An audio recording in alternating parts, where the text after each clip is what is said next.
सभी साथियों को नमस्कार। आज के इस वीडियो में आप सभी के लिए लेकर आ चुका हूं मैं रेलवे एनटीपीसी एग्ज़ाम 2025 के लिए इम्पोर्टेंट क्वेश्चन। जैसा कि आप सभी को पता है, रेलवे एनटीपीसी 12th लेवल का जो एग्ज़ाम है वो 7 तारीख से शुरू हो गया था और उसके बाद में काफ़ी सारी शिफ्टों का जो एग्ज़ाम है वो कंप्लीट हो चुका है। तो भाई इन्हीं शिफ्टों के आधार पर मैंने ये वीडियो तैयार किया है जो कि आने वाले दिनों की एग्ज़ामों के लिए काफ़ी ज़्यादा इम्पोर्टेंट होने वाला है। तो जिन भी बच्चों का एग्ज़ाम अभी तक नहीं हुआ वो इस वीडियो को लास्ट तक देख लेना, आपको समझ में आ जाएगा कि किस तरीके के क्वेश्चन आप लोगों से पूछे जा सकते हैं। तो सभी बच्चे वीडियो को लाइक कर दो, चैनल को सब्सक्राइब कर दो और मेरे भाई कमेंट में मुझे बता दो कि आपका पेपर कौन सी तारीख को है। ठीक है, तो देखो दी गई आकृति में कितने त्रिभुज हैं। ये जो डायग्राम तुम्हारे सामने बना हुआ है इसमें आपको बताने हैं कि नंबर ऑफ ट्राइंगल कितने हैं। तो आप बोलोगे कि सर ये सवाल बहुत आसान है। मैंने तुमको बताया था कि जब भी ऐसा कोई डायग्राम देखने को मिले तो उसमें कितने त्रिभुज होते हैं मेरे भाई। तो आप बोलोगे सर जब भी ऐसा कोई डायग्राम देखने को मिलता है इसमें 5 त्रिभुज होते हैं, ये पहला, ये दूसरा, ये तीसरा, ये चौथा और एक ये पूरा का पूरा पांचवा। तो 5 तो इसमें हो गए। मैं बात करूं मेरे भाई इस वाले में तो 5 और 3 इस वाले में हो गए। तो 5 और 3 8, 8 के बाद में 9वां, 9वें के बाद में 10वां, 10वें के बाद में एक ये पूरा का पूरा मेरे भाई आपका कौन सा हो गया 11वां। तो जिन बच्चों ने 11 आंसर दे दिया उनके मजे हो गए, बाकी सभी का ये सवाल गलत हो चुका है। आइए अगले सवाल को देखते हैं। दिए गए विकल्पों में से उस विकल्प का चयन कीजिए जो 5वीं संख्या से उसी प्रकार संबंधित है जिस प्रकार दूसरी संख्या पहली संख्या से और चौथी संख्या तीसरी संख्या से। यानी कि इन दोनों के बीच में कोई रिलेशन है, इन दोनों के बीच में कोई रिलेशन है। तो बताओ 5 का जो रिलेशन है वो किसके साथ में होगा, 160, 156, 168 या फिर मेरे भाई आपका 152। तो देखो भाई अब इतना तो तुमको पता लग रहा होगा कि भाई 6 का क्यूब कितना होता है, 6 का क्यूब 216 होता है। तो 216 में अगर मैं 2 जोड़ दूं तो 218 होगा।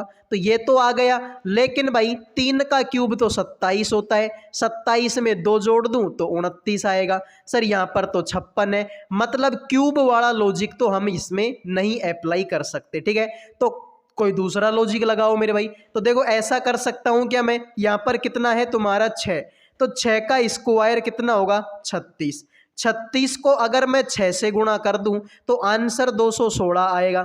216 में अगर मैं 2 जोड़ दूं तो आंसर 218 आएगा। तो यहाँ पर तुम देखो यहाँ पर कितना है मेरे भाई 3, तो 3 का स्क्वायर कितना होगा 9 होगा। 9 को अगर मैं 6 से गुणा करूं तो 9 6 का 54, 54 में अगर मैं 2 जोड़ दूं तो आंसर होगा 56 जो कि यहाँ पर है। तो यहाँ पर कितना है मेरे भाई 5, 5 का स्क्वायर करो कितना होगा 25, 25 को 6 से गुणा करेंगे तो 150, 150 में 2 ऐड करेंगे 152 जो कि यहाँ पर है। तो जिन बच्चों ने डी आंसर दे दिया उनके मजे हो गए, बाकी सभी का गलत है। तो लॉजिक क्या था, देखो 6 का स्क्वायर 36 होता है, 3 का स्क्वायर 9 होता है और 5 का स्क्वायर 25 होता है। इसको भी मैंने 6 से गुणा किया, इसको भी 6 से गुणा किया और इसको भी 6 से गुणा किया। इसमें भी 2 जोड़ा, इसमें भी 2 जोड़ा और इसमें भी 2 जोड़ा। तो तुम्हारा आंसर आ गया 152। तो स्क्वायर करो, 6 से गुणा करो और 2 जोड़ दो, स्क्वायर करो 6 से गुणा करो और 2 जोड़ दो, आंसर तुम्हारे सामने पड़ा होगा। लो भाई अगला सवाल। उस विकल्प का चयन करें जो उन अक्षरों को दर्शाता है जिन्हें दिए गए रिक्त स्थानों में बाएं से दाएं रखने पर अक्षर श्रृंखला पूर्ण हो जाएगी। तो सभी बच्चे बताएंगे भाई इन खाली स्थानों में मैं क्या रखूं ताकि मेरी जो सीरीज है वो क्या हो जाए भाई कंप्लीट हो जाए। तो देखोगे आपको एक चीज पता चलेगी कि जहां पर भी तुमको टी दिख रहा है ना वो डबल बार है। जैसे कि यहाँ पर टी कितनी बार है, डबल बार है। यहाँ पर देखो एस भी डबल बार है, यहाँ पर भी एस डबल बार है। तो मेरे भाई तुम ऐसे करो जहां पर भी टी दिखे उसको डबल बार कर दो। तो यहाँ पर जो टी है इसको मैंने एक और टी लिख दिया, हो गया डबल बार। यहाँ पर टी था एक बार और लिख दिया, ये भी टी कितनी बार हो गया 2 बार हो गया। यहाँ पर मुझे एस दिखा तो मैं इसको भी मैंने डबल एस कर दिया, क्योंकि भाई एस दो बार है तो यहाँ पर भी एस 2 बार कर दिया। यहाँ पर टी अकेला दिखा तो एक बार टी और लिख दो, हो गया डबल बार। अब देखो जेड के पहले वाई आएगा, वाई के पहले एक्स आएगा और एक्स से पहले डब्ल्यू आएगा। तो हो गया मेरे भाई सवाल तुम्हारा। तो पहले खालिस्तान में तुमने टी भरा, दूसरे में भी तुमने टी भरा, तीसरे में तुम्हारा, ठीक है, तीसरे में तुम्हारा क्या हो गया मेरे भाई, एक्स हो गया, टी हो गया और एस हो गया। तो डबल टी एक्स और टी एस। जिन बच्चों ने डी आंसर दे दिया उनके मजे हो गए, बाकी सभी का गलत हो गया। तो मेरे भाई ध्यान से देखो, लॉजिक सवाल में फिक्स है, लॉजिक सवाल में फिक्स है। यहां पर देखो T T Z S S, T T Y S S, T T X S S, T T W S S. तो टी टी और देखो डबल एस और डबल एस, ये तो सेम है, बस ये है कि जेड से पहले वाई, वाई से पहले एक्स और एक्स से पहले डब्ल्यू। तो यही तुम्हारे सवाल का क्या होगा, राइट आंसर होगा। वीडियो में आगे बढ़ने से पहले जो भी स्टूडेंट रेलवे एनटीपीसी की तैयारी कर रहे हैं, जिनका भी पेपर अभी तक नहीं हुआ, आने वाले दिनों में जिन भी बच्चों का एग्जाम है उन सभी के लिए जीके, रीजनिंग और मैथ सब्जेक्ट का पीडीएफ तैयार कर दिया केवल 100 रुपये में। 100 रुपये में आपको जीके, रीजनिंग और मैथ तीनों सब्जेक्टों का कंप्लीट सिलेबस का पीडीएफ मिलेगा। इसमें सारी चीज़ें चैप्टर वाइज होंगी, सारी की सारी चीज़ें टॉपिक वाइज होंगी और सारे क्वेश्चनों का डिटेल में आंसर आपको इसी पीडीएफ में देखने को मिल जाएगा। साथ में मेरे भाई गारंटी होगी कि पेपर में ऐसे बहुत सारे क्वेश्चन होंगे जो इस पीडीएफ से देखने को मिलेंगे। बहुत सारे बच्चों ने ये पीडीएफ लिया और बहुत सारे बच्चों को इस पीडीएफ से काफ़ी ज़्यादा जो हेल्प है वो देखने को मिली है। तो केवल और केवल 100 रुपये का पीडीएफ है। जिन भी बच्चों को चाहिए इन नंबरों पे व्हाट्सएप मैसेज कर दो, 100 रुपये के अंदर आपको तीनों सब्जेक्टों का कंप्लीट पीडीएफ मिल जाएगा। अब बढ़ते हैं अगले सवाल पर। अगला सवाल देखो, उस विकल्प का चयन करें जो 5वें पद से उसी प्रकार संबंधित है जिस प्रकार दूसरा पद पहले पद से और चौथा पद तीसरे पद से। यानी कि इन दोनों के बीच में कोई रिलेशन है, इन दोनों के बीच में कोई रिलेशन है, तो बताना है इसका जो रिलेशन है वो किसके साथ में होगा। तो लीन, ठीक है, LEAN, तो कुछ भी नहीं किया भाई सवाल में, बिल्कुल सिंपल सवाल है। ठीक है भाई, बिल्कुल सिंपल सवाल है। देखो यहाँ पर शुरू में L था, इसको लास्ट में लिख दिया। यहाँ पर शुरू में M था, इसको लास्ट में लिख दिया। यहाँ पर शुरू में H है, इसको लास्ट में लिख दो। तो लास्ट में H, इसमें भी नहीं है और इसमें भी नहीं है। यहाँ पर मेरे भाई देखो लास्ट में N था, शुरू में लिख दिया। लास्ट में N था शुरू में, लास्ट में R है, शुरू में लिख दो। यहाँ पर क्या है, EA है, इसको EA लिख दिया। यहाँ पर भी देखो EA है, इसको भी EA कर दिया। यहाँ पर भी EA है तो तुम भी इसको EA कर दो। तो REAH। जिन बच्चों ने सी आंसर दे दिया उनके मजे हो गए, बाकी सभी का ये सवाल गलत हो चुका है। तो जिन बच्चों ने सी आंसर दिया उनके मजे हो गए, बाकी सभी का गलत हो चुका है। आओ भाई अगले सवाल पर बढ़ते हैं। उस विकल्प का चयन करें जो निम्नलिखित शब्दों की तार्किक और अर्थपूर्ण क्रम में व्यवस्था को इंगित करता है। मेरे भाई तुम्हारे सामने ये 5 ऑप्शन है, ठीक है, 5 शब्द हैं। इनको अगर मुझे तार्किक क्रम में जमाना होगा तो बताओ मैं कैसे जमाऊंगा।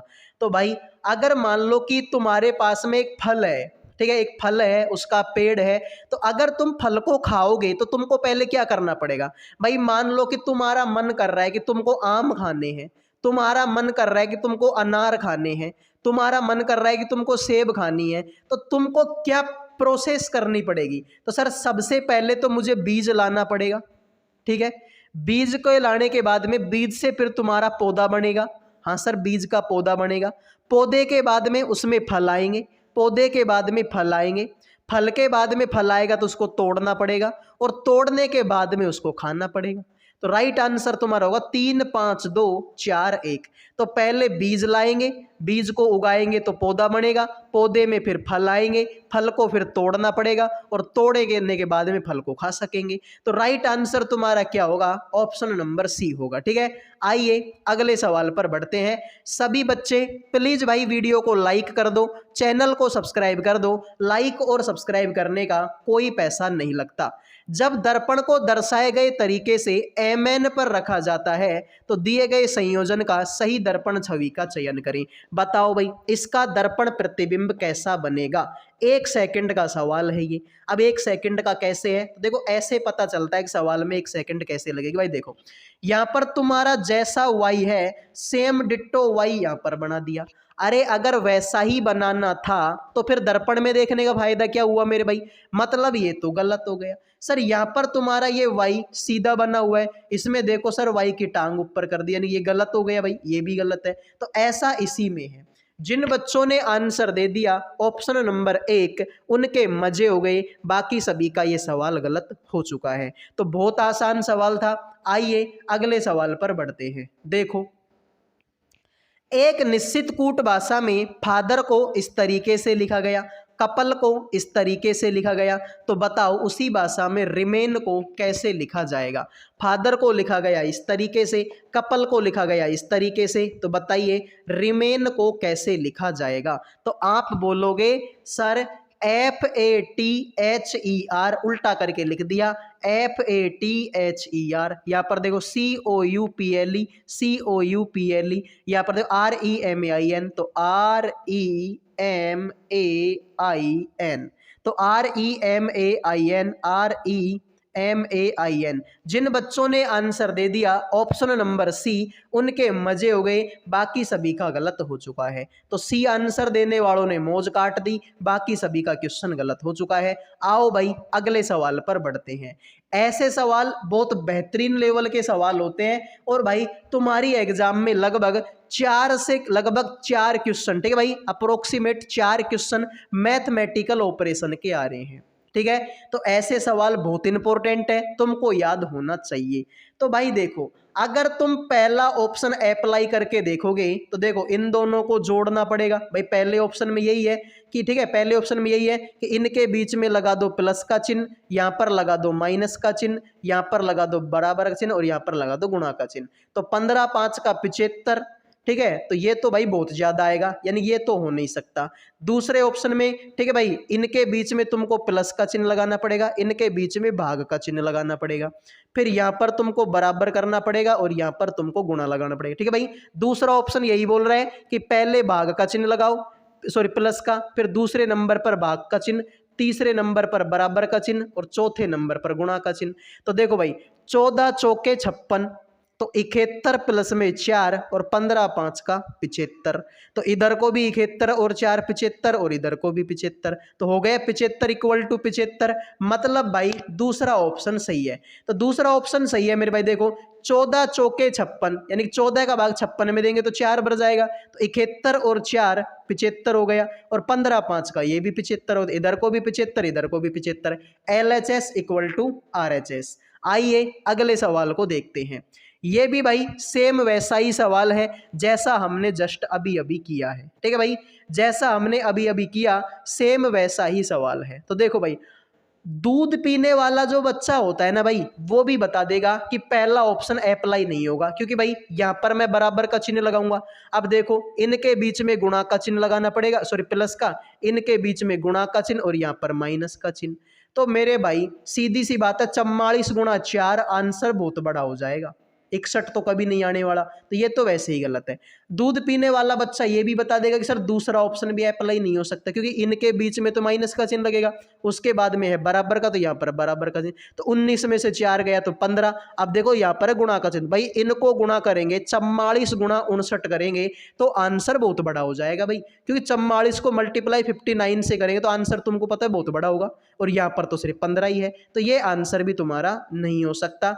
इसको अप्लाई करें तो 19 चौका, ठीक है 76 में इसको जोड़ सकते हैं, ठीक है भाई, और इसको घटा सकते हैं, तो ये तुम्हारा हो सकता है। ठीक है, तो तीसरा ऑप्शन एक बार अप्लाई करके देखते हैं। यहाँ पर लगेगा पहला चिन्ह गुणा का, ठीक है भाई, ठीक है, तो पहला चिन्ह गुणा का है तो यहाँ पर गुणा का चिन्ह लगा दो, दूसरा चिन्ह प्लस का है तो यहाँ पर प्लस लगा दो, तीसरा चिन्ह माइनस है तो यहाँ पर माइनस लगा दो, चौथा चिन्ह बराबर है तो यहाँ पर बराबर लगा दो। तो देखो भाई 19 चौका 76 हो गया, प्लस में 44 हो गया, माइनस का 59 हो गया, इक्वल में ठीक है 61 है। तो देखो भाई इनको जब जोड़ेंगे तो कितना, देखो 76 और ये कितना हो जाएगा भाई आपका 80, यानी कि 120 होगा। 120 माइनस का 59 इक्वल टू 61। तो 120 में से 59 घटाएंगे तो 61 ही बचेगा। इधर को भी 61 और इधर को भी 61। यही तुम्हारे सवाल का क्या है, राइट आंसर। तो जिन बच्चों ने सी आंसर दे दिया उनके मजे हो गए, बाकी सभी का गलत है। इधर को भी 61 और इधर को भी 61। तो राइट आंसर तुम्हारा क्या हो गया भाई, ऑप्शन नंबर सी हो गया। अब बढ़ते हैं अगले सवाल पर। अगला सवाल देखो भाई, नीचे दिए गए पैटर्न का ध्यानपूर्वक अध्ययन करें और उस संख्या का चयन करें जो इसमें दिए गए प्रश्नवाचक चिन्ह की जगह ले सकती हो। सभी बच्चे बताएंगे क्वेश्चन मार्क की जगह पर आप लोगों का कौन सा ऑप्शन आएगा। तो अब सिंपल सी बात है भाई, देखते हैं आप में से कितने बच्चे इस सवाल का राइट आंसर करेंगे। तो ऐसा तो भाई देखो 19 दूना 38, 45 दूना 90, ठीक है, ऐसा तो ये आंसर हो नहीं सकता। ठीक है, देखो देखो भाई 19 में अगर मैं कुछ जोड़ दूं तो 19 में मुझे कितना जोड़ना पड़े कि तुम्हारा 81 हो जाए। ठीक है, तो सर जोड़ेंगे तो आंसर तो बहुत बड़ा आएगा भाई। ठीक है, जोड़ने पर तो, और इतना तो फिर 42 में 57 को जोड़ने पर नहीं आएगा। ठीक है, तो और हम लोग क्या अप्लाई कर सकते हैं इसमें, ठीक है भाई, और हम लोग इसमें क्या अप्लाई कर सकते हैं ताकि हमारे सवाल का आंसर आ जाए। ठीक है, तो यहां पर अगर हम कुछ अप्लाई कर देते हैं तो देखो 57, ठीक है, यहां पर हो गया तुम्हारा 107। ठीक है, देखो भाई इसमें हम क्या कर सकते हैं, ठीक है, इस सवाल में हम लोग और क्या अप्लाई कर सकते हैं। तो क्या हम इतना कर देते हैं कि भाई देखो 81, 19 दूना 38, 19 तिया 57, 15 तिया 45। ठीक है, देखो ये 19 के मल्टी, देखो ये आपका 27 का मल्टीप्लाई है, 27 तिया 81, ये तुम्हारे 19 का मल्टीप्लाई है, और ये तुम्हारे 15 का मल्टीप्लाई है, 15 ती 45। ठीक है, तो देखो ऐसा कर दो। देखो भाई यहाँ पर तुम्हारा कितना है सर, यहाँ पर तुम्हारा देखो 81 है, तो 81 को मैं लिख सकता हूँ 3 गुणा में 27। इसको मैं लिख सकता हूँ भाई 3 गुणा में 27, यानी 27 तिया 81 हो जाएगा। अब 27 तिया 81 अगर मुझे करना पड़ेगा तो भाई देखो ठीक है, 27 तिया 81 हो गया, 19 दूना 38, 19 तिया 57। ठीक है, अब देखो यहाँ पर तुम क्या करो 19 कर दो, 19 को 3 से मल्टीप्लाई करेंगे, 19 दूना 38, 19 3 27, 57। अब 57 में से 27 घटाएंगे तो तुम्हारा 30 आंसर आएगा।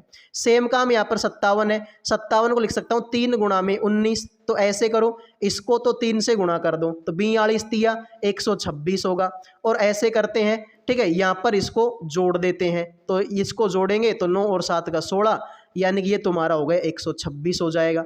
यहाँ पर देखो क्या करेंगे, 15 तिया 45, 3 गुणा में 15 करेंगे।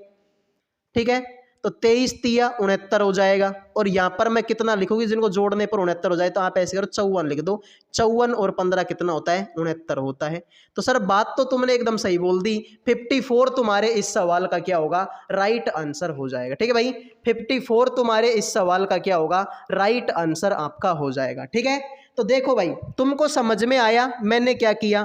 फॉर एग्जाम्पल यहाँ पर 57 था, तो 57 को मैंने लिख दिया 3 गुणा में 19, भाई 19 दूना 38, 19 तिया 57। तो मैंने क्या किया 42 गुणा में 3 किया, तो 42 गुणा 3 कितना हो गया 126। और फिर मैंने क्या किया 107 में 19 को, ठीक है, इसको तो गुणा कर दिया और इस वाले को जोड़ दिया, तो इधर को भी 126, और 107 और 19 को जोड़ेंगे तो ये भी तुम्हारा कितना हो जाएगा 126 हो जाएगा। यहाँ पर तुम देखोगे, यहाँ पर भाई 45 को मैंने लिख दिया 3 गुणा में 15, यानी 15 ती 45। तो मैंने क्या किया 23 गुणा में 3 किया, तो ये कितना हो गया 69। और यहाँ पर मैं अगर 54 लिख दूं, 54 और 15 कितना होगा, ये भी 69 होगा, तो इधर को भी 69 और इधर को भी 69। तो भाई यही तुम्हारे सवाल का क्या हो जाएगा, राइट आंसर हो जाएगा। ठीक है, यहाँ पर तुम ये कर देखो 81 को मैं 3 गुणा 27, तो 19 दूना 38, 19 तिया 57 हो गया, और 30 को और 27 को जोड़ेंगे तो ये भी तुम्हारा कितना हो जाएगा भाई, ये भी तुम्हारा ठीक है 57 ही हो जाएगा। ठीक है भाई, ये भी कितना हो जाएगा 57 ही हो जाएगा। तो राइट आंसर तुम्हारा 54 हो जाएगा। तो ये थी आज की क्लास, उम्मीद करूंगा आपको पसंद आई होगी। पसंद आई है तो वीडियो को लाइक कर दो, चैनल को सब्सक्राइब कर दो। जय हिंद, जय भारत।